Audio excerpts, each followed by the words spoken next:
Recording in progress. Hey guys, what's up? We're nearing the end of my first ever season of me sharing my thoughts on the last University of Hawaii men's basketball season, where they ended up third place overall. And the last time I covered the last road trip of UH's last road trip for the season at Santa Barbara and at CSUN.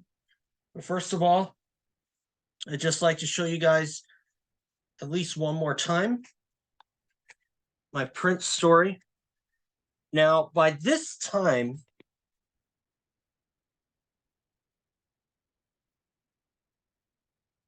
by the time the conference tournament came around, I had predicted that they would be at 17-11. And at this point, they were 16-10. And in conference play, I had them, although it does say 12-8 over here, you have to subtract two of them because this UC San Diego games did not count for conference play. Not like they will this season. So you add all that up, they were 10, and I had them at 10-6 by the time the conference tournament came around. Overall, they were 16-10, and in conference play, they were 10-5. So that goes to show what a crystal ball I had. I picked them for third place, and they pulled off third place thanks to that 7-game win streak they started out with. And that was also, I feel like that 7-game win streak was proof positive that COVID pause they had worked in their favor. So anyway, we're going to cover the Big West tournament games. And it had been a 5-year drought. And they'd gone through a 5-year drought of not winning this tournament. Of not winning a tournament game, I should say.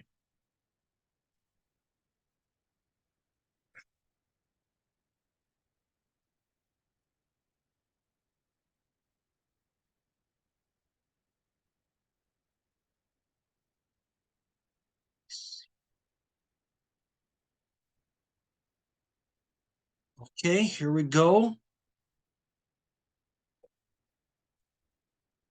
We're not going to talk about that first. We're going to get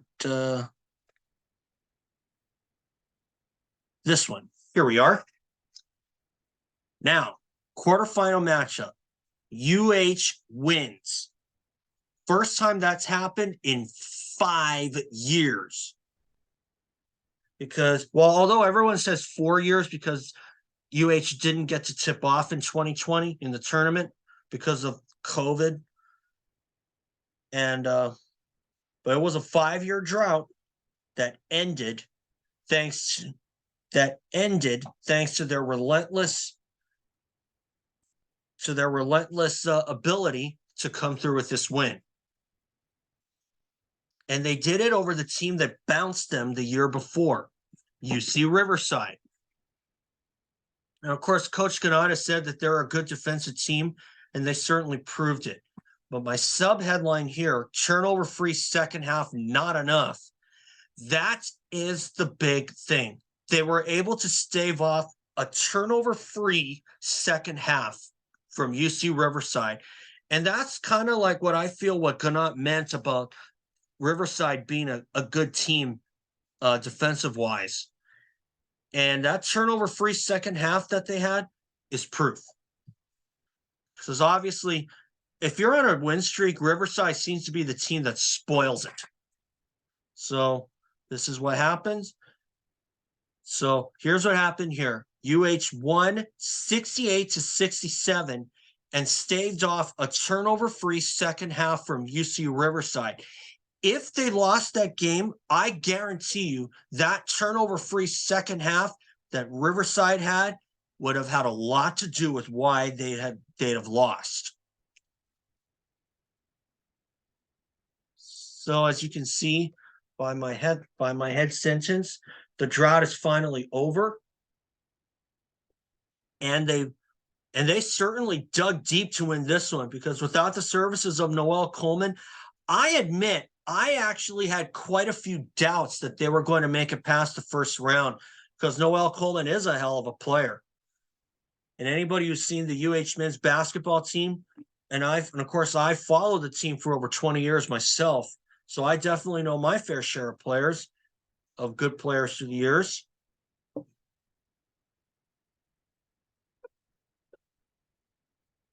So as you can see, UH narrowly won this one 68-67. And this is a game that could have gone either way. But this one really told the story. They both buried 24 field goals, but the Bows got the shooting percentage not at 43% to 42. And this one, they could have lost this game on 3-pointers, but fortunately, they got a triple whenever they needed it. And although they ended up with six triples, UH did, as opposed to 9 from Riverside, that actually kind of surprised me that Riverside was able to beat them in triples 9-6. But they also buried all 10 of their free throws, Riverside did.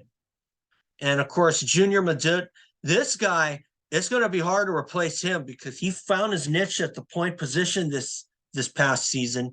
And the fact that he decided to leave UH and turn pro, that's going to leave a lot of shoes to fill. And of course, I think later in the season, during the off season rather, it's then announced that Jerome DeRosier, the other senior, is one of the other seniors, is announced that he is not allowed to return thanks to the NCAA denying Ivy League players the chance to return. But DeRosier, that's a big loss because Kanat has said it's almost impossible for him to have a bad game, and this is one of those times. He has a double-double. Junior Madut just shy of a double-double with 8 boards. But if there was a guy who had to step up with the loss of Noel Coleman, this guy was one of those guys, Amor Olato, because with 12 points off the bench, he was really good too. And Granada said that when Lotto gets a good look from 3, the whole team thinks it's going in because he's that good a 3-point shooter. Okay, he's not an Eddie Stansberry or a Matt Lojeski per se, but Lotto is good. And when I saw him get some good looks from 3 during the season, I actually thought that they were going to go. I was actually hopeful that they would go, but I had a good feeling that they weren't. Simultaneously, of course. But what DeRosier said here, we have a lot of fight in us. We played until the buzzer sounded. They certainly did, because let me tell you, I was following that game, and holy geez, it was a dogfight, let me tell you. But another factor here, what certainly helped UH out, Bernardo to Silva with 4 blocks, getting them all in the second half. And I'll tell you what, if Bernardo hadn't gotten those 4 blocks, I don't think UH would have won this game. I'm going to say that right now. Because De Silva, he's a hell of a player on defense. And Coleman is a hell of a player on offense, for sure, especially from 3-point range. But Riverside, I got to give them credit. They're a good defensive team, like Kanat said, and they proved it with a turnover-free second half. And now I think UH has been on both sides of the coin here because they had a turnover-free second half against UC not Riverside, but UC Irvine, and they motored away from them, building as much as a more than 3 touchdown lead with 24 points on them. And for them to stave off a turnover-free second half is a big statement, especially against a good defensive team like Riverside. And now I know what Kanat meant when he said that Riverside is a good defensive team. So Zion Pullen, that guy can ball, let me tell you, because with 23 points and 4 boards, they also have good guys in their backcourt and their front court, like these guys here, Flynn Cameron and Dominic Pickett. They're good free throw shooters for sure, and especially from 3-point range, as you can see right here. And although the Bows started out kind of slow, that's kind of been their theme since losing Noel Coleman when they did. They started out kind of slow, but then they crept back in it, and this is where they did it, where they did so. They forced 7 turnovers on UC Riverside's behalf in over 6 minutes in that first half. And Riverside ended up with 9 after the first half and ended up with 9 after the game. Hence why I said a turnover-free second half. How many turnovers did UH have in the second half? 8. And where they forced the turnovers, this was the proof. Riverside, they were 4 for 5 early on, and then went stone cold at 0 for 6. So that's where I felt that they did the most damage. They hung in there and they forced the turnovers, and that got them back in the hunt.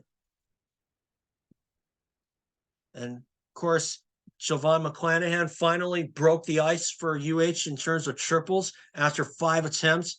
And that's where Ganot said it led to them being stagnant in offense, which can't happen, as he said. And that's what he also said against UC San Diego, because at first they were a little tentative. It looked to me at first, but once they started sharing the ball a lot more and started being unselfish, as Scott Robb said on the Spectrum broadcast, they started to open up and they just motored away from UC San Diego. This one, they really had to work for it. And the second half, they've been good coming out of the half. And they ended the first half with an 8-1 run. They continue that in the second half. And in this one here, this really told another story here. The Bows, whenever the Bows needed a triple, they got it. Whether it was from Hepa, McClanahan, Lotto, or Junior Madut, and to an extent Jerome DeRosier. I don't quite remember if DeRosier hit a triple in there. I think he did, but I'm not quite sure. But in terms of key moments, DeRosier really came through on defense. But in terms of the three-point shooting, it was these 4: Hepa, McClanahan, Lotto, and Madut. But Riverside, they didn't go away either. And fortunately, UH managed to get the lead pretty late in the game, and they didn't relinquish it, but it did get pretty close.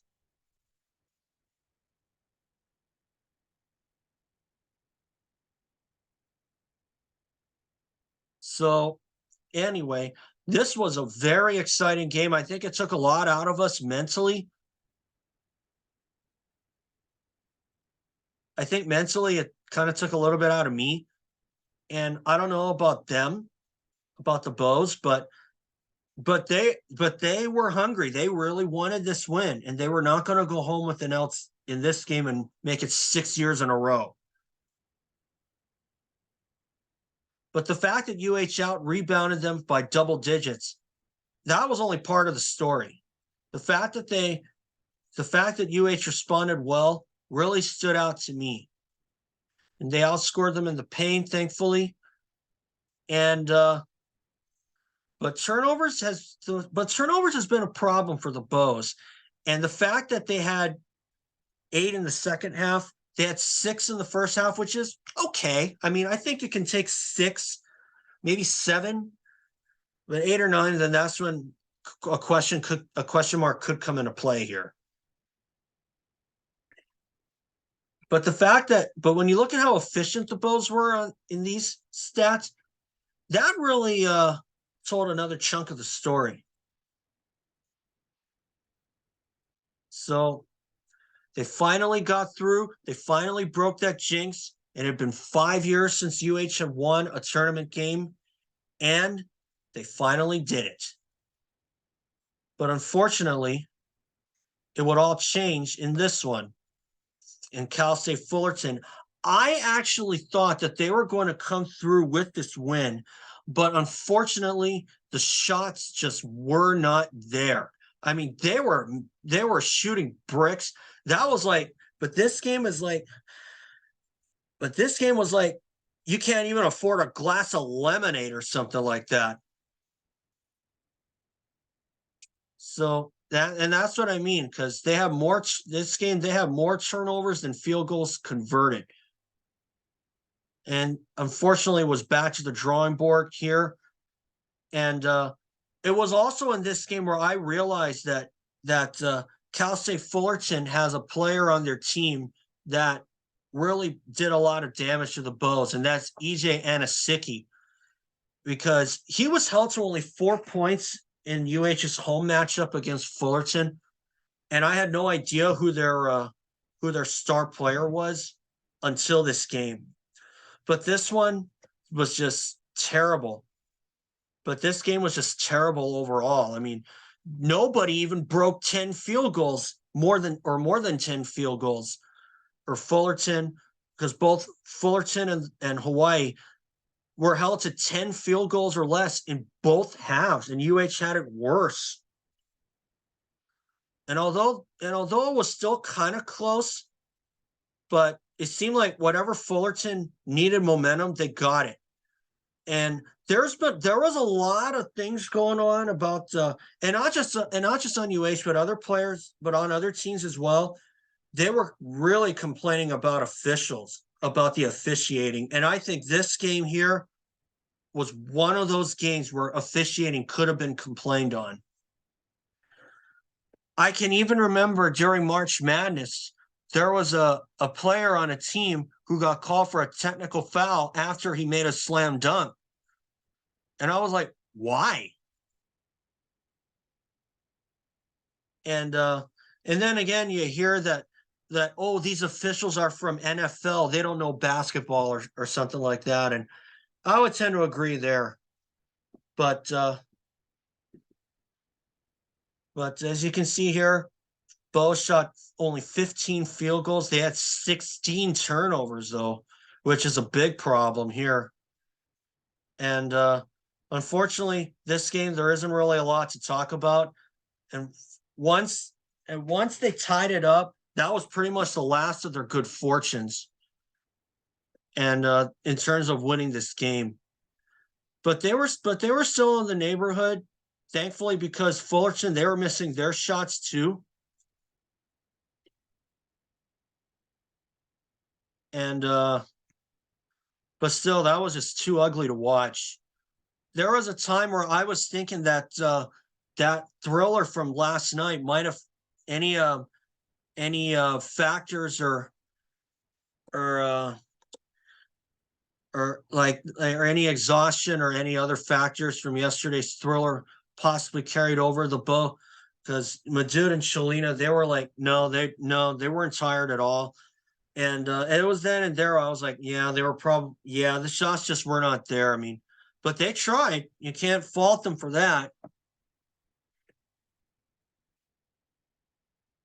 And they had only like one last chance to get it, but unfortunately Fullerton responded and with scoring the next 7 points, and that just basically ended their dream. I mean, there was probably only 1 or 2 good takeaways from this. They proved that they got the pace, and they proved that they can stay close by defensively. So it's back to the drawing board to win this tournament. So we'll stop sharing here.